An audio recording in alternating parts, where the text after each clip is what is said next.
This video is about geometric sequences and the explicit formula. The explicit formula is that g sub n is equal to g sub 1 multiplied by r raised to the n minus 1 power. So first, we need to remember a few things.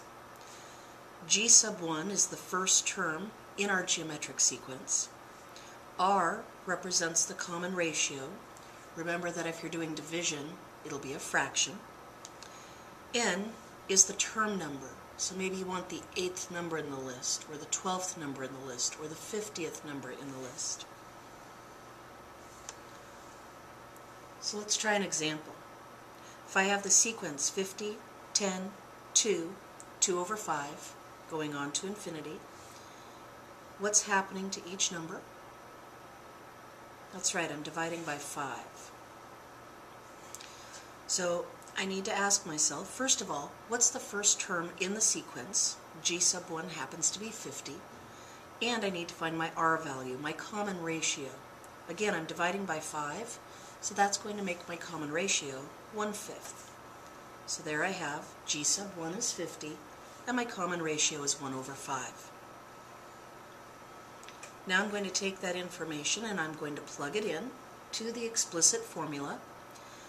G sub n will be equal to 50 multiplied by the ratio of 1/5 raised to the n minus 1 power for n greater than 1. Here's another example. 6, negative 6, 6, negative 6, 6, going on to infinity. Remember, we need to know what the first term is, and we need to know what our common ratio is. So our first term, well, that's obvious. It's given to us as 6. But our ratio, what's happening to each of these numbers? They're being multiplied by negative 1. So g sub 1 is 6, and our r value is negative 1. Now all we have to do is plug those in to the explicit formula. And we have that g sub n is equal to 6, the first term, negative 1, which is our r, being raised to the n minus 1 power. Remember, this is for n greater than 1. Let's try to find the explicit formula for the following examples. Here I have the geometric sequence, negative 4, 8, negative 16, 32, going on to infinity. The first thing I need to do is decide what my first term is in my geometric sequence. G sub 1 is negative 4. And then I have to find my common ratio. If I look at this, I'm multiplying each number in the list by negative 2. So my R value is negative 2. Now all I have to do is take that value and plug it into the explicit formula. G sub n will be equal to negative 4 multiplied by negative 2 raised to the n minus 1 power for n greater than 1. Let's look at a second example. 3, 12, 48, 192, going on to infinity. The first thing I have to find, my g sub 1 and my r. Well, the g sub 1, that's easy. G sub 1 is my first term of 3. What did I do to 3 to make it be 12?